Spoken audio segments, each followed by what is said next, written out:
Good morning all the students of 9th class. बेटा आज से आपकी इंग्लिश की क्लास में हम न्यू चैप्टर स्टार्ट करेंगे, chapter 4 a truly beautiful mind, मतलब एक ऐसा दिमाग जो बेहद खूबसूरत हो। अब पढ़ने से पहले हमें ये रीड करना है, do you think of when you here the words genius, what is a genius? What qualities do you think a genius has? आप क्या समझते हैं जीनियस से? आपने क्या पहले ये कभी शब्द सुना है या पढ़ा है? और क्या क्या ऐसी खूबियाँ होनी चाहिए किसी में कि वो जीनियस कहलाए? We shall now read about a young German civil service servant that took the world by storm about 100 years ago. In summer of 1905, the 26-year-old published in a quick success 4 groundbreaking papers about light, the motion particle, the electronic dynamics of a moving bodies and energy. His work took up only a few pages in a scientific journals, a change forever for understanding of a space, time and an entire cosmos, and transformed the name Einstein in synonyms of genius. 50 years after his death, Albert Einstein genius still regains. अब यहाँ पे हम ऐसे एक young German इंसान की बात करेंगे जिसने क्या करा, चीज़ों को समझने का जो तरीका था वो ही लोगों का बदल दिया। पॉइंट ऑफ व्यू जो थे दूसरी चीज़ों को लेकर वो सारे क्या कर दिए गए, इनकी खोज ने उन्हें परिवर्तन कर दिया।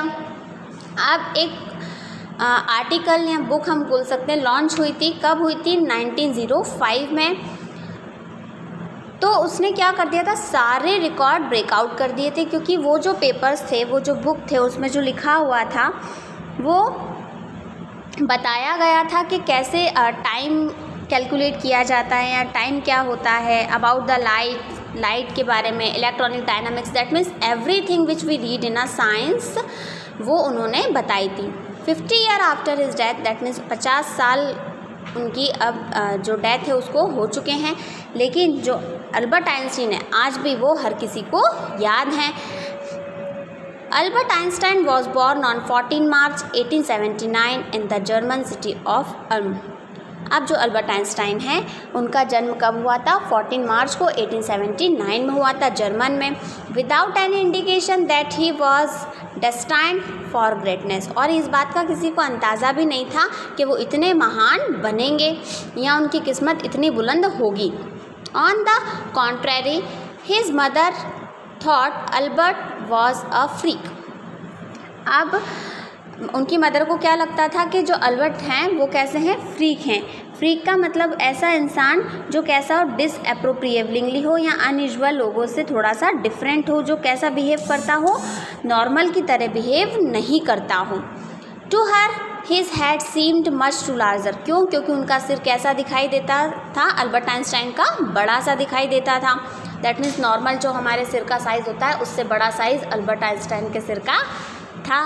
एट द एज ऑफ 2.5, जब वो 2.5 साल के थे, आइंस्टाइन स्टिल वॉजंट टॉकिंग, तो आइंस्टाइन तब भी बात नहीं कर पाते थे, दैट मीन्स बोल नहीं पाते थे। When he finally did learn to speak, जब उन्होंने लर्न करना सीखा, ही अटर्ड एवरीथिंग ट्वाइस, तो वो क्या करते थे, हकला के डबल बोलते थे बातों को, जब उन्होंने सीखा था ना तब। Einstein did not know what to do with other children, Einstein को ये तक नहीं पता था कि दूसरे बच्चों के साथ कैसे व्यवहार किया जाता है, उनके साथ कैसे रहा जाता है। And his playmates called him brother boring, और उनके जो फ्रेंड्स थे, क्योंकि वो उनके साथ खेलने कूदने में दिलचस्पी बिल्कुल भी नहीं लेते थे, तो उनको क्या कह के बुलाते थे? ब्रदर बोरिंग कह के बुलाते थे। So the youngster played by himself much for of the time, तो जो अल्बर्ट आइंस्टाइन थे वो खुद ही अकेले ही खेलते रहा करते थे। ही स्पेशली लव्ड मैकेनिकल टॉयज़, और वो अधिकांश क्या पसंद करते थे? मैकेनिकल टॉयज़ को पसंद करते थे, मतलब मशीन्स वगैरह के साथ ही खेलना ज़्यादा पसंद करते थे। Looking at his newborn sister, जब वो अपनी एक हाल ही में जन्मी बहन को देखते थे जिसका नाम क्या था, माजाओ। He is said to have said fine but where are her wheels. अब उन्होंने क्या कहा था उस टाइम जब उन्होंने अपने सिस्टर को देखा कि इसके पहिए कहाँ हैं। A headmaster once told his father that what Einstein choose a profession wouldn't matter. अब एक बार हेडमास्टर ने उनके पापा से क्या कहा था कि आइंस्टाइन क्या प्रोफेशन चुनता है, मतलब क्या काम करेगा, ये तो इतनी बड़ी बात नहीं है, because he will never make a success at anything, क्योंकि वो कभी कामयाब हो ही नहीं सकता, तो वो कुछ भी करे क्या फ़र्क पड़ता है। Einstein began learning to playing the violin at a age of 6। तो फिर जब वो 6 साल के हुए अल्बर्ट आइंस्टाइन, तो उन्होंने क्या करा, वायलिन बजाना सीखा। वायलिन एक म्यूज़िकल इंस्ट्रूमेंट होता है। Because his mother wanted him to, क्यों, क्योंकि उन्होंने इसलिए सीखा था, उनकी मदर चाहती थी कि अल्बर्ट आइंस्टाइन क्या करें, वायलिन बजाएं। He later became a gifted amateur violinist maintaining his skill throughout his life. अब एमेच्योर क्या होता है, जब हम पर्सनल इन्जॉयमेंट के लिए कुछ करते हों, प्रोफेशन को हटाकर अगर हम सिर्फ हमारी हैप्पीनेस के लिए या एन्जॉयमेंट के लिए, खुशी के लिए कुछ करते हैं, उसको क्या बोलते हैं, एमेच्योर बोलते हैं।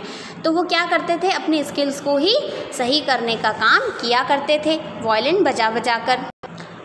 आज की आपकी क्लास में हम इतना ही पढ़ेंगे। इसके आगे का चैप्टर जो है वो हम नेक्स्ट क्लास में रीड करेंगे। आप में से बहुत सारे बच्चे अभी तक अपनी अपनी कॉपियाँ चेक नहीं करवाने आए हैं, तो बेटा आप लोगों को कॉपियाँ चेक करवानी हैं और कंप्लीट भी रखनी है। आप में से अगर किसी बच्चे के चैप्टर्स छूट गए हैं एक्सप्लेनेशन के, तो आप लोग स्कूल के यूट्यूब चैनल से उसको समझ सकते हैं। इसके आगे का चैप्टर हम नेक्स्ट क्लास में कंटिन्यू करेंगे।